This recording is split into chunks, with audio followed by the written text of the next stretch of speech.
There we go. Sweet. Far out, man. All right. This is the first. Yeah, man. I will look. There's a first time for everything, and this is a good first to have. Yeah, for sure. Yeah, well, I've been dying to get you on the show for a while, actually. Yeah, we've been trying to tee something up. Yeah, because you're just such an interesting person, and I'm just like, man, I'd love to talk to this dude on a podcast. It'd be great. Yeah. I'll just pour us a couple of beers. Cheers, bud. And then I'll do the old intro. I think we've already started the show, but I'll still have to do the intro. Yeah, customary intro for the audience. Yeah, it always happens. I always just start bud. chatting too soon. And yeah, I forget to do the intro. I'm like, oh shit, I'm a minute in. Got to do the intro. Already? Yeah, no, I think a minute in. Look at that. Oh, 2 minutes in. But I'll cut the first minute because then, I'm just dicking around. Save that for the edit. Yeah, save it for the edit. The only part we cut out is the tomfoolery, the skylarkery at the beginning. But here we go, and welcome to the Pagey train. Today I have in the studio with me Franco Flammia. Got that right? Good to be here. Yeah. Well, I've actually Franco's an actor, well renowned. Been around the bush. Been around the world. Yeah. Even. But before we start, man, I've got a present for you. All right.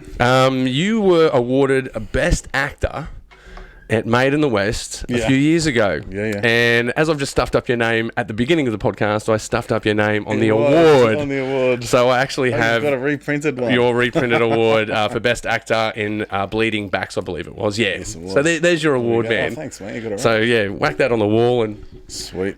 Reminisce. Thanks, bro. When was that? Back in 2016? 16 maybe. Wow, time does fly. Yeah, man. Oh, doesn't it? That was a film by Matthew C. Vella. Big shout out, Matty.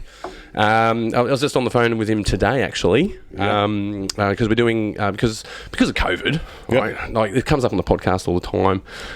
Fucking COVID, man. Like seriously, screwing us in everywhere. To many things. I think. Everything, everything is fucked. And obviously, Western Sydney Film Hangouts hasn't been going on, and we usually meet quarterly, and then that's something that Matty runs. Yeah. And I contacted him today to get him on board as a sponsor, and he's on board, which is great. Yeah. Because we're doing a digital networking event in 24th of September. Mm-hmm. So we're inviting filmmakers, students to all come into a Zoom conference and talk films. We've got different events that happen within the event. Yeah. We'll have details out soon, so definitely sign up because that's a big networking event. Yeah, you'll have to walk me through the actual process with this thing because, as I was saying before, I'm a bit of a tech dinosaur when it comes to these things. I'm old-fashioned. If we're going to have a get-together, we're going to go to the pub, we're going to go to wherever it might be. You congregate, you mingle, you mix the old-school way. But this whole COVID thing has changed the face of the way I think we're going to be doing things for quite some time now. So you either get with it or you get left behind. That's it. You evolve or you die. But look, I can put you at ease though. All you need to do is have a phone. Yeah. And if you click the link, you just go through the prompts and have Zoom on your phone, Zoom on your computer. Nice and easy. Yeah, it's not even plug and play. It's play and click. Yeah. And as an audience member, you just go along with the show. We run it. Yeah. All you've got to do is log on and you'll experience the show. Okay. And it's an interactive thing as well. So so what would stop 50 million people from chiming in at... Oh, you got to get it's ticketed. It's ticketed. You got to get a ticket. We won't let you in without a ticket. Green light come up, your turn. Well, I've learned a lot about this because of different fingers and different pies. Yeah. And the standard Zoom license is up to 1,000 people. Wow. To get an extended license is over 1,000 people, and that's a bigger deal because it takes up more server space, obviously. Yeah. But you can do up to 1,000 on the license that we're operating under. So if we get 1,000 people at this event, I'll be absolutely stoked. Yeah. I don't anticipate that. I'd say that's a bigger turnout than the festival itself. Yeah. Well, we get about 300 people at the festival. Yeah. And our audience reach is, about 10,000 at the moment, I'd say. But yeah, man, the strange thing is I'm actually in a transition of growth, which is bizarre feeling. Like what did we start at? So when did, say, Made in the West start? When did you guys start that? 2011, Yeah. It's been going around for that long. Yeah, man. Wow. I started it out of protest. Okay. Yeah, I was pissed off. yeah. As a lot of us would be. What were you pissed off about? Well, there's two things I was annoyed about. The film school I was going to at the time, they had events for other curriculums, and they didn't have an event for us. So I tried to come up with an event, and I ran into some blockades. Yeah. And then I've gone, screw it, I'll just run my own event.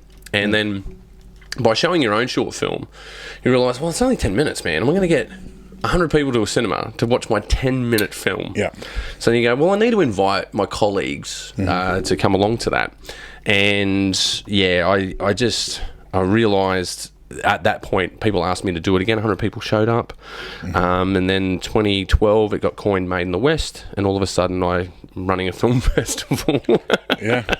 And we had 300 people show up at that event at the Roxy Theatre. It was an amazing night. Just blew me away. I didn't even anticipate that there were that many artists out there. And now that 10 years on, the analytics show that there's so many artists in Western Sydney. It's insane. Oh, it's just like soccer. Like, a lot of people didn't foresee how many players were out this way, and great players as well, because once upon a time I was up at high levels of football, like soccer. Really? Yeah. Well, you won't find that on your IMDb. No, you don't. It's probably in my resume under skills, which I never used. Proficiency in soccer. Yeah. So growing up, football was the thing. Rugby league as it is today. If you were a great soccer player, it didn't count for anything really, because it just didn't have the coverage or following. But that's true. Yeah. There are so many footballers out here. And now they're only discovering it in recent times with the Wanderers and the success of the Western Sydney Wanderers. So like I support the Wanderers. Oh, there you go. Yeah. But like the acting scene, like we have so many creatives and talent out this way. And what a great way, what a great platform to bring them all together and that's all I was missing. That's all I was missing, right? Yeah. We were just missing that. And people felt isolated. Like I'm sure, like many people in sports like soccer at a time felt isolated. They thought, I'm the only person that watches this. Yeah. And I have to get I have to get a satellite and put it on my roof just to get the channel. Yeah. We've totally moved on from those spaces because people had a dream and they wanted to link that together. And I think there's those of us in the Western Sydney creative community that realise that, you know, we're everywhere. Why don't we just meet at a pub once in a while and talk about our lives? Yeah. It's the same with the podcast, man. It's about getting a platform to talk to like-minded people. Like, I'm a little bit selfish in the podcast because I want to talk to people. Yeah. It's about me gleaning information and becoming a better speaker and a better listener. And the side effect is that I get to promote artists at the same time. Well, you are actually within the industry yourself. Like, I remember when we first met. Oh, it's going back quite a while now, isn't it? What was it? Michael Budd? Michael Budd, yeah. Enter Sanctum. Enter Sanctum. Big shout, Michael. Yeah, Michael. Yeah, I worked with. I've got to get you on the show, Bud. Tasmania. Yeah, we worked together back then. I think that was 2017. We shot it down in Tassie for. We were there for like 3 weeks or so. That hasn't come to light as of yet. It's still in the. Yeah, I've been sounding Michael out because, like, when you're releasing this film, you let me know. Yeah. So I need to get you on the show. I want to promote you. I want to promote your movie. He can let me know as well. That would be good. Well, it takes a lot of work, man. Yeah, it's a lot of work. It does. He's actually doing something really big at the moment with Jane Seymour and a few other named actors. It was on the news. They had a spot on Channel 7 or something, stating that, you know, they're one of the very few productions that are going during this lousy time, you know, with the whole COVID restrictions and whatnot, and the Armageddon dress rehearsal. Yeah, which is great. Good on him, you know. He's managed to get around it and continue to pursue his passion. I've known Michael for quite a long time now. So it's just a positive thing that we've actually got something moving at the moment, because as you would be aware, in the last 6 months, everything just came to a complete standstill, and I was just like, oh man, I lost 100% of my revenue in a week. Yeah.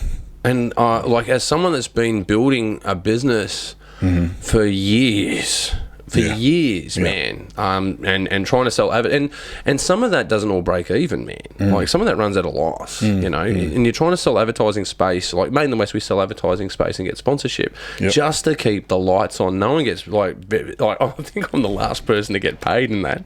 If I ever get paid, and if I do get paid a couple $100 out of it, I just put it straight back into the kitty anyway. And having that obliviated is just the most gut-wrenching thing that I've experienced in the last couple of years. Overnight. Yeah.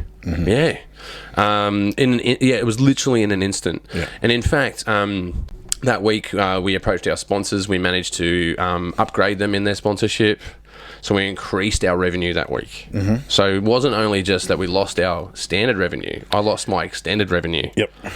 And I'm just we're just a small business. I can't even imagine people that like, because I work at the daytime. You know, I have multiple jobs.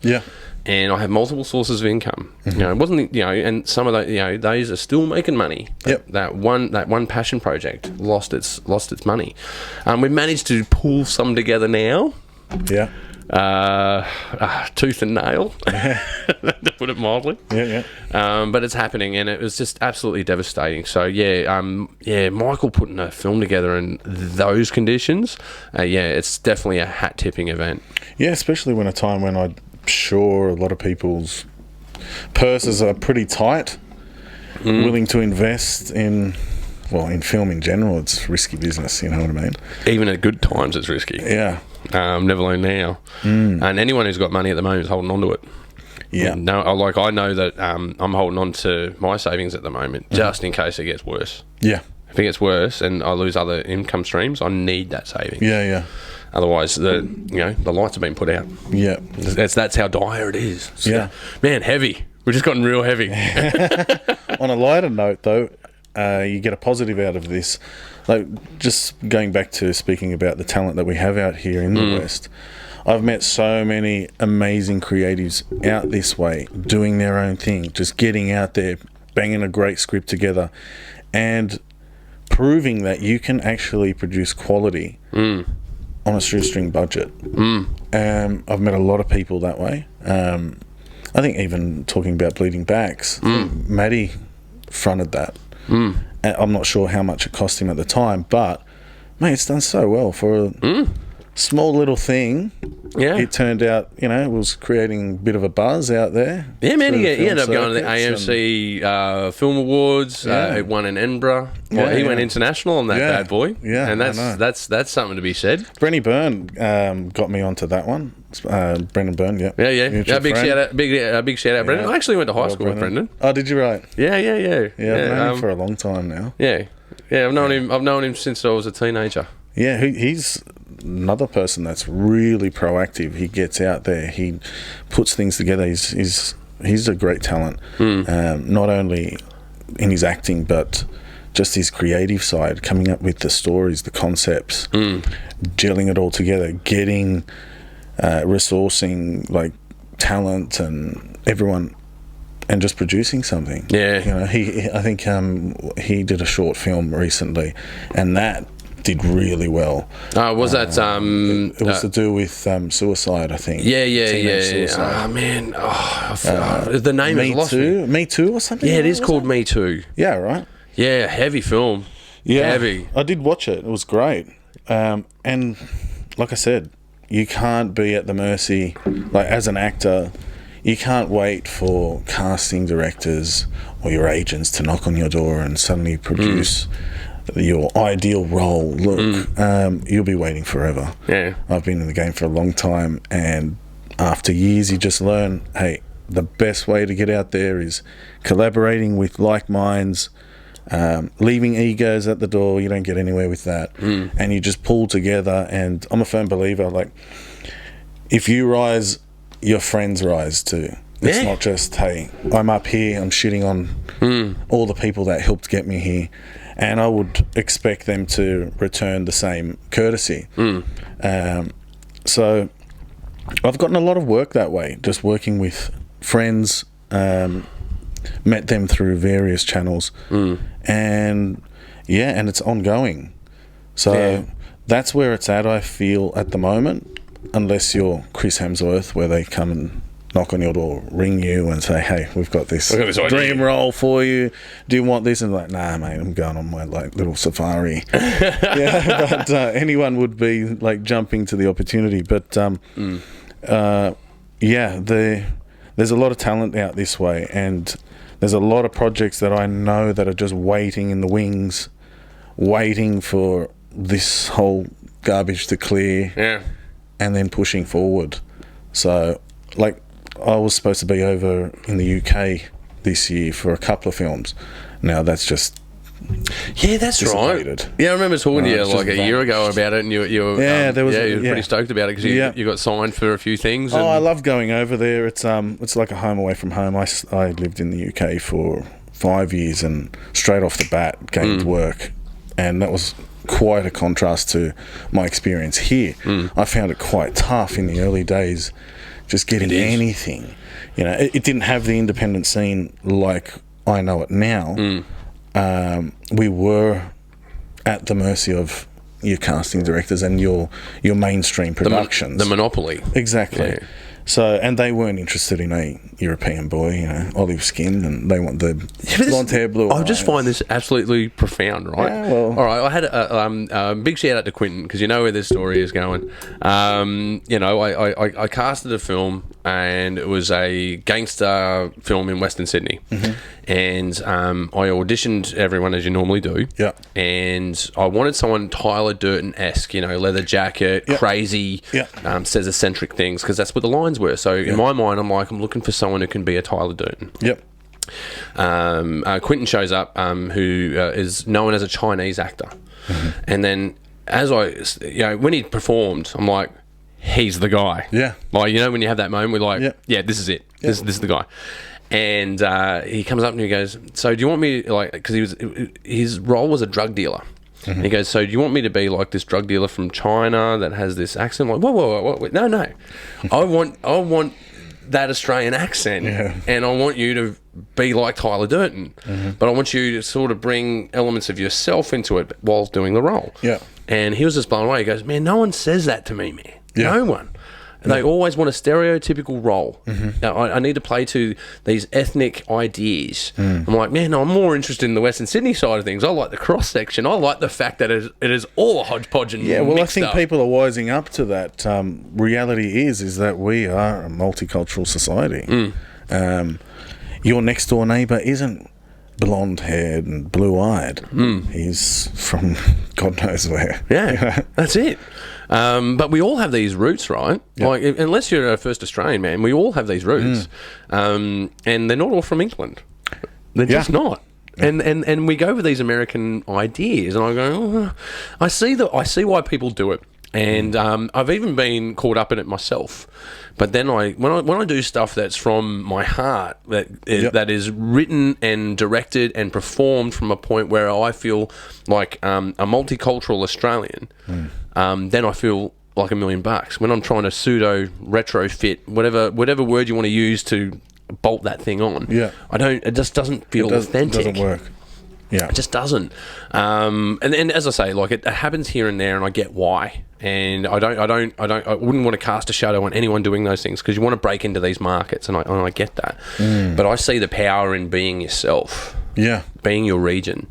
I really do see the power in that. I think there's been points that made in the West where people have said to us, they've given us that old pat on the back, that box ticking scenario. Yeah, where you have a lady of colour that's won the event.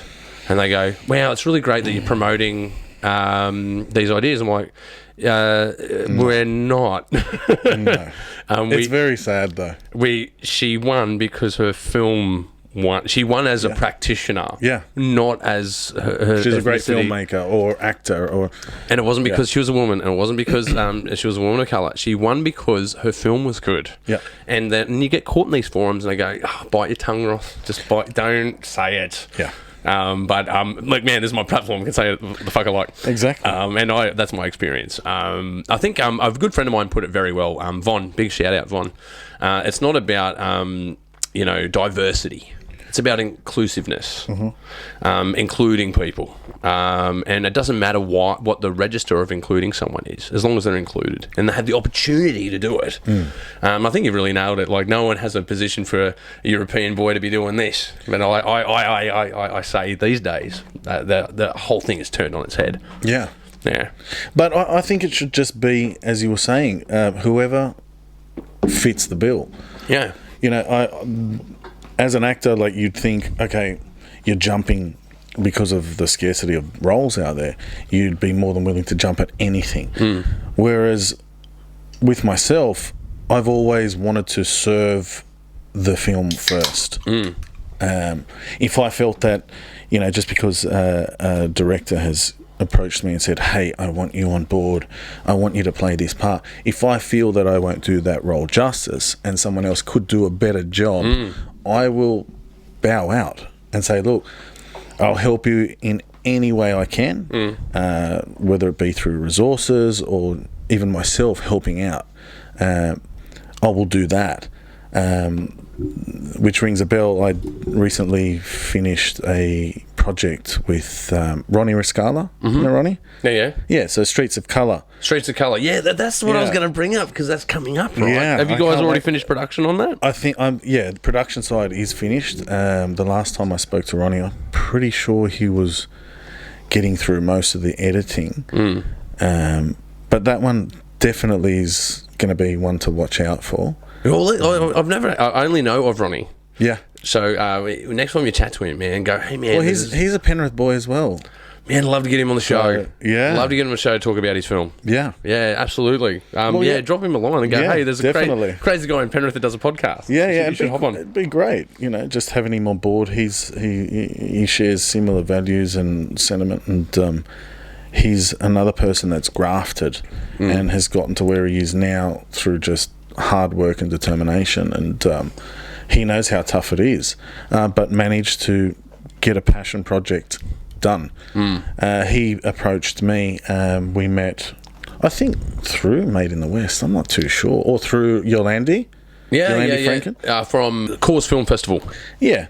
So Yolandi's even been at the Made in the West. I've seen her there a couple of times.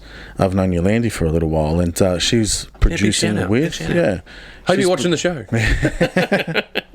Well, she will once we give her a plug. Yeah. But I'm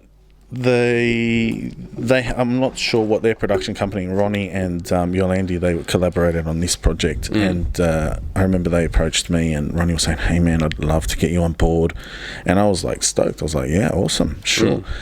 He pitched a few parts to me. He said, take a look at the script.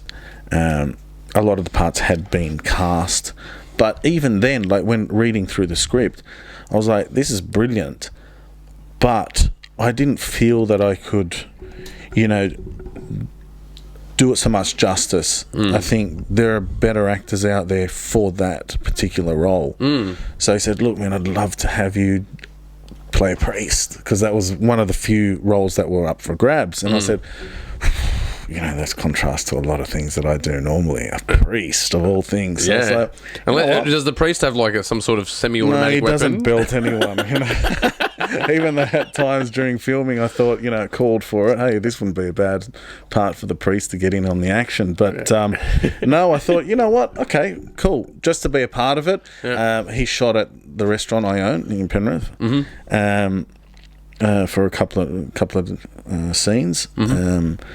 So played the priest, something different, had a blast, and it was just good to be involved, you know, because obviously there's not a lot going on right now.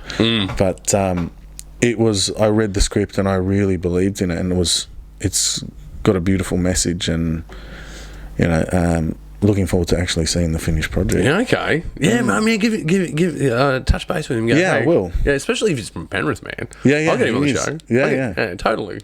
Yeah, that'd be great to talk about, especially when you want to release and do some promotion for it. Love 100%. Doing promo for people. But you've done. Speaking of your restaurant, you were a location manager, obviously, for another one of Matt Vella's films. She's not your type. What was that like, having that shot on your premises, man? That was an insane film. Yeah, I said go for gold, you know. That was Just don't tear up the joint insane. too much. I was a bit bummed that I wasn't involved in that one. I was like, Matt, didn't I do a good enough job on Bleeding Back? Yeah, why you cast me, man? What's going on? Like I said, whatever fits the bill. Happy to help. And that's done really well as well. She's Not Your Type. Yeah. That was fun. So, walking in and seeing them go for gold in the restaurant.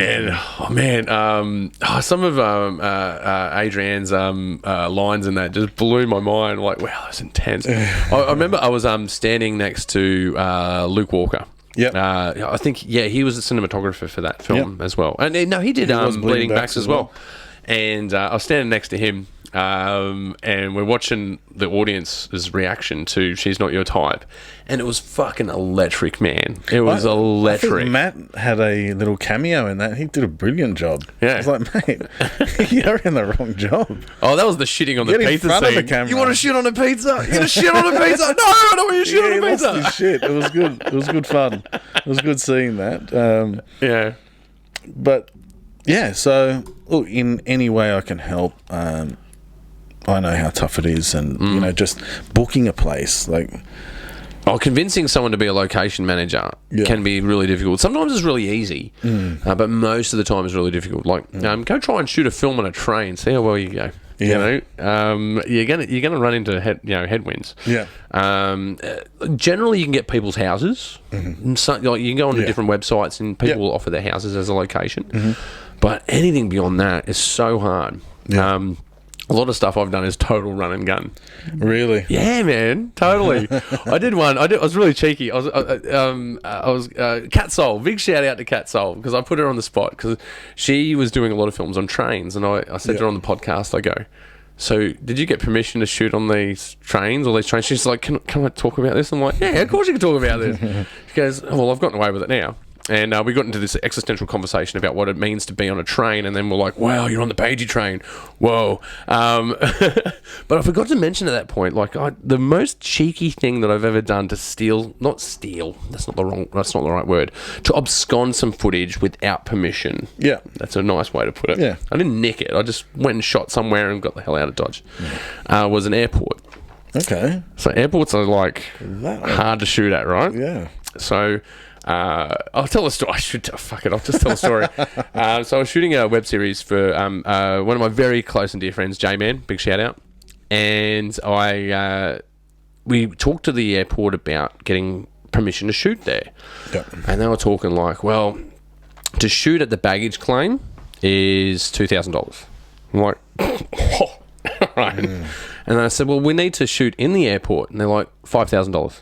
I'm like, okay. So I said to the J-Man, I said, hey, if we just buy an airline ticket, fly to the Gold Coast, we can add in an extra scene for less than $1,000. Right. So when we went to check in, I'm just a tourist with a camera. How good's that? And do you know what the really good thing about it is? At the airport, they've got the travelators. Yeah. Track and shot. Doing a tracking shot on there. Oh, man. That shot was worth about $900, right? When you bust it down to brass tacks, $900. But, you know, it's just a tourist going through the airport. And I did the soundscape later. I just built the soundscape, and people go, how the fuck did you get that shot? I'm like, well, we talked to the airport, yada, yada, which is total bullshit. The thing is that we totally absconded. Didn't steal anything. Nice word. Absconded some footage from the airport, and I was really happy with that. No, I'm a big fan of guerrilla filmmaking, but at the same time, being organised and having a permit to film is something I recommend for everyone. But look, if you're low on the budget, just go quickly, get your shot and get out of town. Do it. Figure out how to get in and out. Yeah. As far as the location I'm sure a lot goes. of filming is done that way. Totally. But some councils are quite receptive. Talking to Liverpool Council, they're like fully on for it. Like, if you go, I'm shooting a film and I need to walk through your mall, your street mall, do you mind if I block it off for 15 minutes and shoot my movie? They're like, yeah, what do you need? Oh, that's good. I won't name the councils that are bad, There's some councils out there who just go, well, we'll need, you need to set up a portaloo. We're going to need to hire security. We're going to have to inform the police. And, so after the $1,800 fee, then you'll need to pay for the portal. You go, waste of time, I'll just go to another council. Yeah. So my advice to anyone who's listening on that ledger is if you're a council and you want to bring people to your town, cut the administration down. Yeah. Because what do you do when you go and make a movie in a town? Everyone's buying lunch. Yeah. Everyone's getting a coffee. Exactly right. They're spending money there. Yeah. Why try and gouge them more than necessary? Because it's a running on a deterrent. minimal budget as it is. Yeah. Man, I run into this all the time. Every time I do a quote, I'm terrible at doing quotes because I usually underquote because I want the job. Yeah. Right? And I put it to this person the other day. They wanted an artwork built that took 5 days to draw. Right? And so I hire an artist and just be the middleman, right? And they're like, I thought this would only cost $200. I'm like, if I got someone to paint your house for 5 days, how much would you want to pay them? They go, well, that'd be about $300 a day. I'm like, Minimum. Yeah. Minimum. Yeah. Minimum. Mm-hmm. But you won't pay the artist 5 days' work? Yep. You want to give them $200? Mm-hmm. So there's a stigma out there about artists. They go, well, it's just art. It's easy. Right? And I think I think that sphere is starting to shift. It's starting to shift. But especially when I talk to baby boomers are the worst. You guys are the worst. You guys will haggle and add things onto the invoice at the end. I need a sound design as well. Mm-hmm. No, I thought I was just doing a colour correction. Now you want a sound design. We didn't talk about that. Yeah, but surely it's only $200. Surely. No, you got to. I just say to clients, look, just imagine another profession. How much would you hire a lawyer for a day? They're a specialist trade. Look, actors are put at the bottom of the pile when it comes to that. In my experience, this is Last to get paid, and the least paid, up to a certain level, obviously, because they feel, hey, there's a million other people that will be willing to work for free. How can you compete with that? But in the long run, they're only doing everyone a disservice. Yeah. They're shooting us in the foot. Yeah, you should do it. You should do what it's worth. Yeah, look. Or unless you're enrolled in the idea and you have a stake in it. You know what I mean? 100%. Look, I feel that collaborating with like minds, as long as the project's getting done, hey, I'll forego getting paid. Mate, I just want to see it up on the screen. So, and I think a lot of people are with the same feeling, an attitude. Don't work for free, but if you feel like you're part of it and you have a stake in it, and hey, do what you can. If it makes money in the end, fantastic. If there's some left over, great. You want to throw me a bone? Awesome. But do it for the right reasons, and that's how things get done, because everyone's squabbling for the little bits of money that's managed to be raised, and then what's left to actually go to production. So that's all very good. You get your $500,000, $2,000, but that could have been better put to use. Well, it comes under the underquoting because you just want to do the work. Yeah. You just want to be working. 100%. You just want to be working. I know camera crews and soundies and all. Man, if you want to make money in the times, industry, be a cinematographer, be a colour corrector. They are always Be an charging. editor. But hey, look, they've got a lot of equipment to bring along. Artists, we bring ourselves, but that's not to undermine us at all or discredit us in any way. But look, equipment costs money, carton it, what have you. They had to purchase that. Yeah, you got your insurance look, behind that. actors had to pay for their training. Years of training. We all know how much the bloody film schools charge you for a course. That's ridiculous. But I've just paid it back, actually. I've just paid it back. Wow. Yeah, it was what, 30 grand? Where did you train? Western Sydney. Yeah. Okay. Yeah. I've just paid it back, and I got my honours degree out of it. Okay. So I got that, but I've calculated my my freelance out of it, and I've made $5,000. Yeah. Well, probably a bit more. I should judge that a bit differently. It depends on what ledger you're looking at. But the privilege that I have to say is that my education has paid for itself. in a way, Shane. Yep. And I get to do what I love. But, yeah, fuck me, it's an uphill walk. It's a march, man. It's a total march. But I always feel for the actors, man, because I know what it's like to be the last guy to get paid. Because when you're a passion project... Well, this is the thing. I think there's two ledgers there, though. There's two separate sides to it.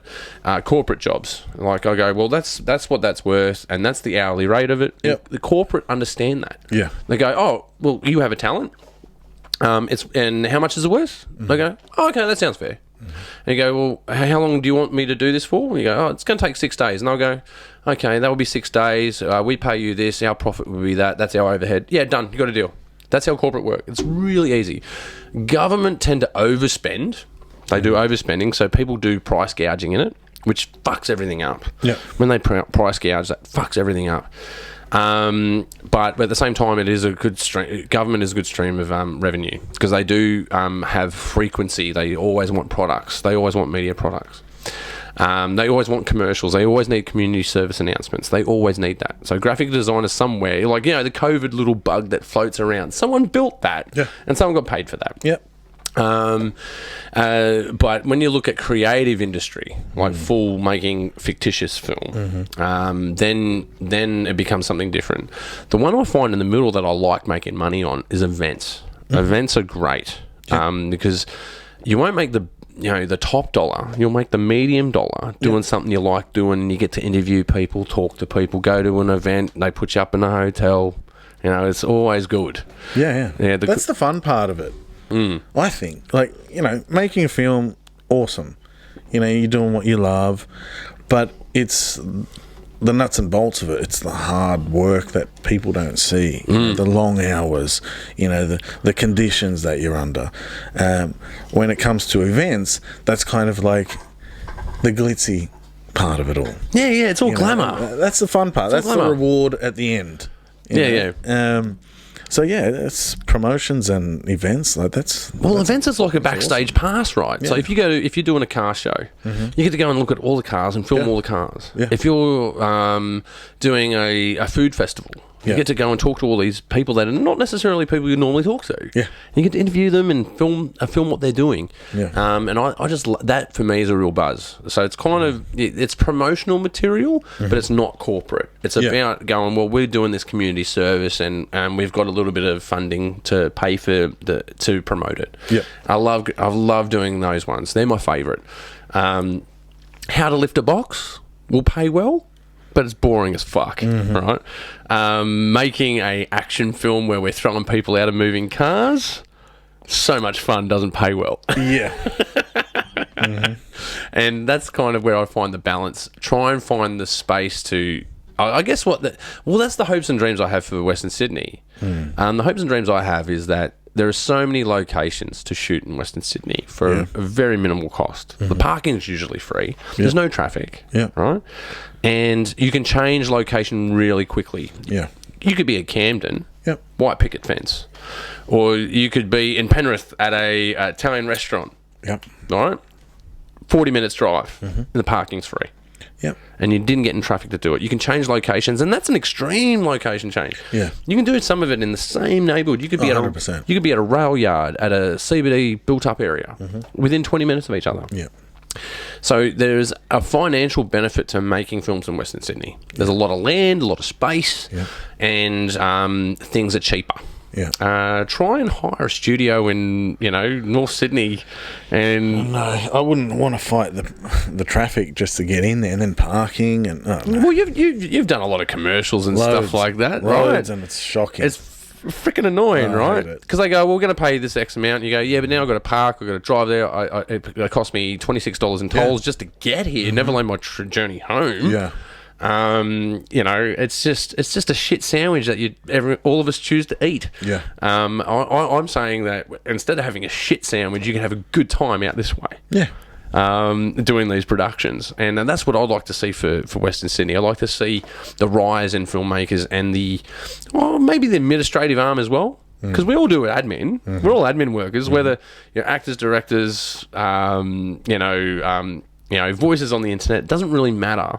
We all do this administration arm, and I think if we link that together, we could find ways to invite outsiders to make movies here. Yeah. And I think that's a really valuable thing to do, and that will also, like you said it before, I'm a big supporter of, the rising tide raises all boats, man. Yeah. It really does.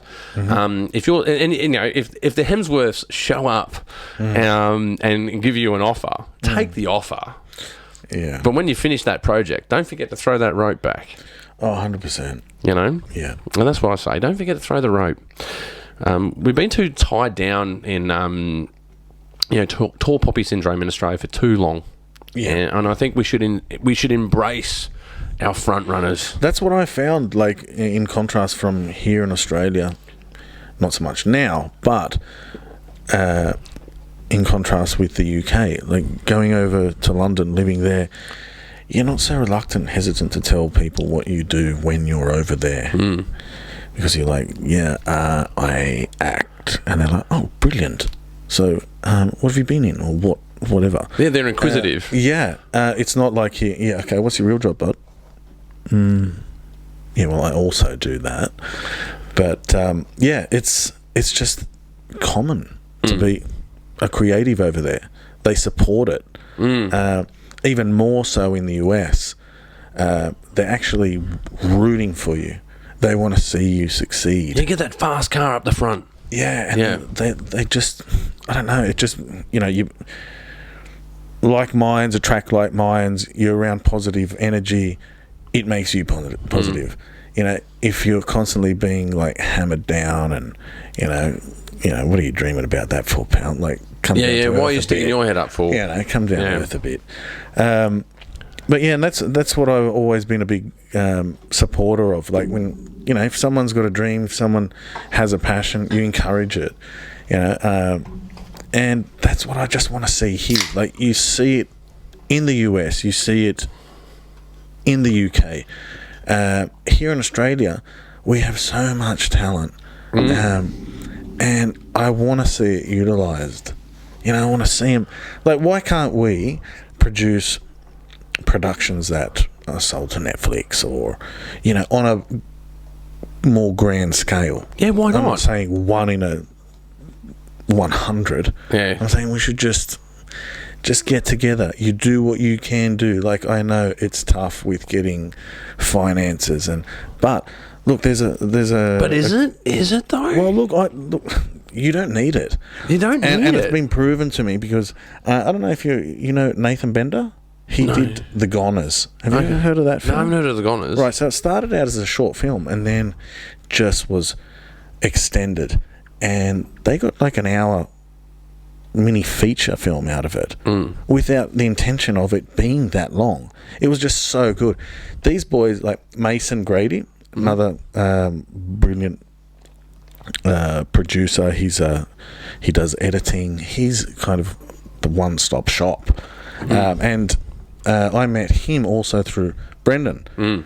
So I've been in talks with Mason, Nathan. These boys put together a kick-ass flick. And when I asked how much it actually cost them, like, I was just blown away. Like, what they did on nothing. It's because everyone banded together. Yeah, but it's talent. It's talent that's pulled together in time, 100%. Not the money. Look, it's their time, obviously, invested. But look what they can achieve. Yeah. And if they had started out with the mindset of it being a fetor film, hey, that... Who knows what it would have been? Oh, awesome. Awesome.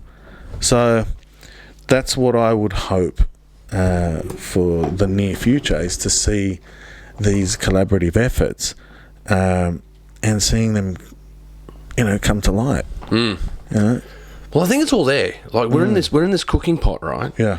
And it's like this hodgepodge of all this talent in this soup. And I just like to sort of see all of the elements come out. It just needs to be boiled down a little bit. Yeah. And we just need a central points. Like, they do exist. You got ICE from Parramatta, so the International Cultural Exchange. I think I've got that right. Which is a terrible name. ICE is a terrible name for Parramatta, by the way. Just saying. But I know you guys are up to a good thing. But you got obviously different film festivals out there. You got Cause Film Festival, Made in the West Film Festival, the Theatre Arts Group. You've got Western Sydney Filmmakers Hangouts. You've got all of these hubs that are hangs. And what I'd like to see in the next 5 years is for that to become more solid, to have those stronger synergies. Because we're all synergetic in a lot of ways, right? Like for instance, I've been with bated breath. I'm like, I've got this film idea, Franco. Yeah. Right, and I've written this film that I'm shooting with Luke. I'm like, I've got actors in mind. I'm like, yeah, Franco can do that. That's a perfect role for him. We've been talking since back then with Michael Budd's film. I remember you were pitching a few ideas to me, and you had all of these ideas in the end. You go, oh, I want to do this, I want to do that, and I was like, all right. Yeah, no, I've still got them written. When you're ready, pal, let's do it. But the thing that slowed me down, there's two things that slowed me down in the last 2 years, and one of them was Made in the West because we had to do, 3 years, I had to do a venue change. So doing a venue change is 6 months work. So anything you're running, forget it. You're doing a venue change. And then I got to the point where, all right, Made in the West is now running on all cylinders again. Time to make my movie. Yeah. COVID. Well, are you on board with Luke's project? Oh yeah, totally. Yeah. Right. Yeah. So I've been a lot in the background of that script, and it's been a lot of fun. It's been a lot of fun. You know, it's his baby, but hey, when you have many minds, helping out, it's only going to be better for it. Yeah, totally. I think that's going to be a great film when it comes out. No spoilers. No spoilers. No spoilers. None. But like, it's a good script. Very I'm excited curious about it. to see that get pulled off. I reckon he'll pull it off. Oh, I 100% will. believe in it. 100%. There's two elements to that. We can't get too much into it because we're sworn to secrecy. Yeah. But there's two elements in that. You go, well, that I can see that working. That's the human interaction. But there's these other interactions where you go, okay, that's going to need some work. But that's the beauty of that particular script is that it's not the norm that's out there. Your typical boring drama, the boxes that you have to tick in order to get funds from Film Australia or whatever. And I've always had that in mind, is to think like everyone else. I don't know why in Australia we're having to be limited to what we produce. Why can't we do a Roman epic? Why not? No, because it needs to have Australiana in it. It needs to have this, that, and the other. But they did change their tune about 18 months ago. They did change their tune, but I don't know if the cultural shift has taken effect in their organisation yet. I can't draw on too many specifics because I'm working with them in different capacities at the moment. But one thing that I've been finding is like massive lag. Yeah. Like, okay, so COVID hits. We go, shit, how are we going to get revenue? Like, this has totally changed the game. And I had a crisis meeting with me and my people, and I'm like, fuck, what are we going to do, guys?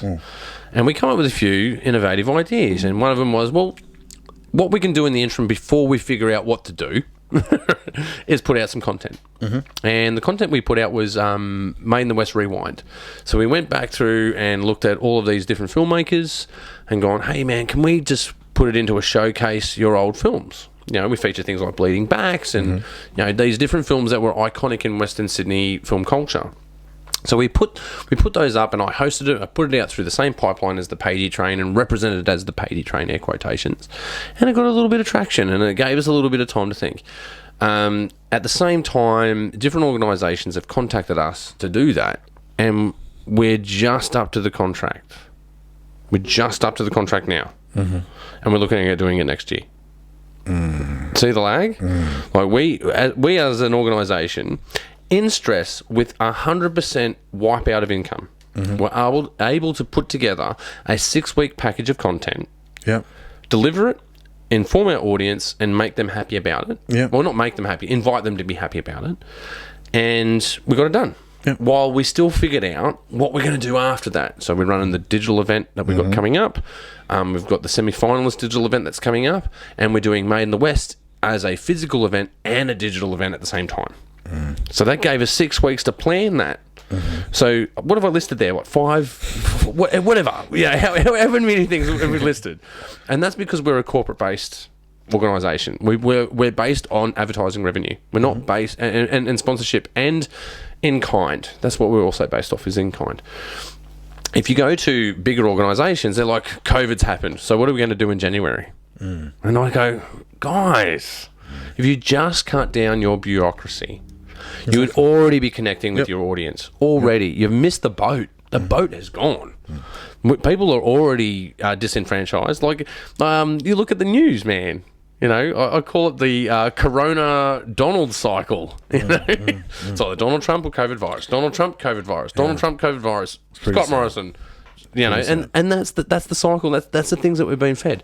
And I'm like, well, this is the pinnacle of Australian content. I think the ABC are doing an okay job at this. They've got some content out there. We don't have that Australian representation. The people that are doing it, Franco, are people like me and yourself. We're out there making this stuff and putting it out there. We're out there with other collaborators. But it doesn't necessarily have to be Australian content. It could be just general. Oh no, I'm just coming from the point that we live in Australia. We've made content. Yeah, 100%. I'm not talking about it being Australiana in quotations. Yeah. I'm talking about us in our region making content. 100%. Yeah. You know, what's wrong with that? And why is it so hard? I don't know why we can't. Like, let's list why we are who we are at the moment. All right, so if you rewind 10 years ago, how hard is it to crack into the industry? Extremely hard. Yeah. At the moment, you can set up a YouTube account and just do monologues until someone pays attention. Yeah. That's how easy it can be. Yeah, today. And here we are in Western Sydney, and I reckon I say this loosely, I don't know if it's 33% or 25%, but it's in that bandwidth. 1 out of 5 people in Western Sydney is an artist. Wow. They're either a musician, yep, you know, guitarist, drummer, singer, an actor, director, producer, graphic designer, painter, dancer, wrestler. Yeah. There's so many arts that have been done. And then you look at the numbers, man. This is what blew me away. Okay, so we talk about the mining industry and the education industry. Do you know how much the arts industry is worth in Australia? $12 billion. Right. And that's just ticket prices. Yeah. And wages. What about the flow on money? Okay, so you've put on a show in Parramatta and I go see the show. Before I go to the show, I want to go to a cocktail bar. Yeah. $18. Oh man, that made me hungry. I think I'll have the prawns. $24. Yeah. Go to the show. That's $70. Leave the show. I'm like, man, that was really fun. Let's go and digress that. All right, go to the pub. 3 pints. But they haven't even calculated that part of it. So when I say that 12 billion, that's 12 billion within the industry. Yeah. Not external to it. Yep. We're talking about the mining industry, education industry. The entertainment industry trumps all of it. Wow. But yet here we are talking about actors that are underpaid. You would never think it. You'd never think it. No. When you talk about, like, oh, man, I run so many events and I only get paid on the corporate events. The rest of it out of love. I'm happy to break even. This is the language that we use. And you think about it, you go, man, we're making people get on tolls. We're making people get on trains. We're making people go out and buy dinner and go for drinks afterwards. Yeah. And we get no thanks for it. But hey, do you want to work for some exposure? Yeah, I know, right? For some it's exposure. Ridiculous. Yeah, we'll just do it for some exposure. You'll be right. Yeah. You'll be right. And the only ones of us that survive are the ones that we have other revenue streams, right? You have to. And then you're working around the clock. Yeah. You don't stop. You just don't fucking stop. And that's the part where I get depressed. I get sad about that. I go, oh, man, I work so hard. Yeah. I work so hard. Yeah. Other trades, they do their job and they get paid and they don't need 3 or 4 jobs. No, that's it. Plumber, go fix some pipes, go home. There you go. You know? Man, we got to a sad point. Real sad point. But man, look, I think we've reached the end. Yeah. We're at the end. It's been awesome. It has been awesome, I've been man. looking forward to it since I knew that you were doing this. Oh, really? Yeah. Oh, man, that's really good, man. I'm really chuffed about What number am I? 54. Holy number 54. Well, technically you're 54. No. Obviously you're 54 because that's what's going to be the episode number. But you're technically like 58, 59. Well, that makes me feel even better. Yeah, because this podcast that I haven't published, it's just unpublishable. So how? It's a weekly basis. You do, Man, every week, every Wednesday, week? every Wednesday, 6:30 p.m. I publish. That's awesome. Yeah, every week. And I took 4 weeks off in December. Totally regret it. Yeah. Totally regret taking those 4 weeks off. I lost momentum. It took me a while to build the audience again, and I realised what I should do is film 4 episodes in the second week of December. Yeah. And then come back in January. That's what I got to do. Like, because I can't stop doing this. Yeah, yeah. Oh, it's been a blast. Man, I love this setup you have here. Man, thank you very much. I appreciate that. Just to describe to you why this room is this room. It's my childhood bedroom. Wow. It's my childhood bedroom that has evolved. There was always a couch. There's always a big screen. And there's always a computer. And there's always stuff on the walls. Yeah. Right? In my family home when I was a teenager, people hung out in my bedroom. Yeah. Not the lounge room. I thought it was a lounge room, dude. Well, it is. This massive. is my home studio, right? Yeah, yeah. Obviously, I've got the podcast area here as the bolt-on, but there's always been a computer, always been a screen, always been a couch. I had that couch custom built, so I designed that couch, which I'm very proud of. Extremely expensive. Man of many talents. Yeah, a man who's a sucker for a good salesman with the right cleavage. Got a few nice props around here too. Yeah, man. They're all used. They've all been used. That's a bass guitar from the band. I've got a prop weapon there that I've used. I used to be a skater. I've got the band stuff up there. Our dear old mum's up there. Yeah, wow. And my military service you can see up there. I wasn't aware that you did serve. Yeah, man. I was I served 13 years in the military. Oh, cool. Went to East Timor. Wow. Did 2 tours of Afghanistan. We have. I was a veteran here. Yeah, man. I was what you call a black hatter. So I was in the special forces for 6 years. And served with the special forces. They were more special than me. I was just a glorified accountant with a gun.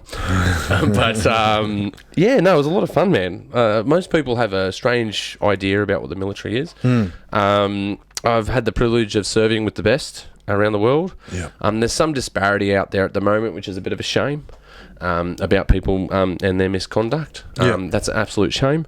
I'm not in a position to comment on that because, that's something that happened after my time. Yeah. Being a serving member, man, I met some of the best friends I've ever had in the world. I bet. Man, and I've even had them on the podcast. Sweet. Serving is like, there's so many analogies to use.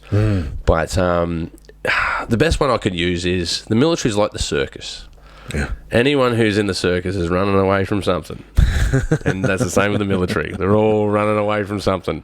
Yeah. And usually they find themselves. And the two products that come out of that is that you become very green. You stay in and you're a lifer. That's what I'd call it. Yeah. I was predicted to be a lifer. Because I was very good at my job. Yeah. Very good at it. And proud to be. But I got to a point and I was sitting down with my now wife, big shout out Misty, and we were both at the top of our game, and we just realised if we don't change now, this is it.